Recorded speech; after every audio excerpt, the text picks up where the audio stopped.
বাংলাদেশ আজকে যে সরকার আছে সে সরকার কোনো সংবিধান মেনে এ দেশ চালাচ্ছে না।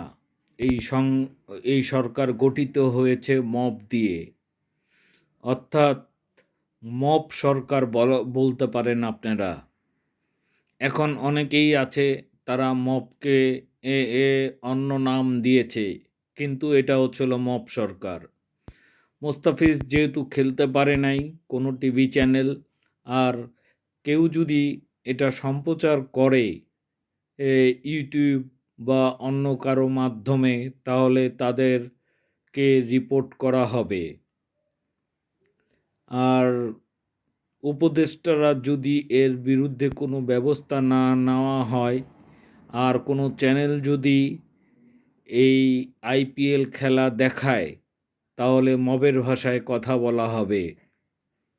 আপনারা মবের ভাষা বুঝতে পারবেন ইনশাল্লাহ। ইনকেলাব জিন্দাবাদ।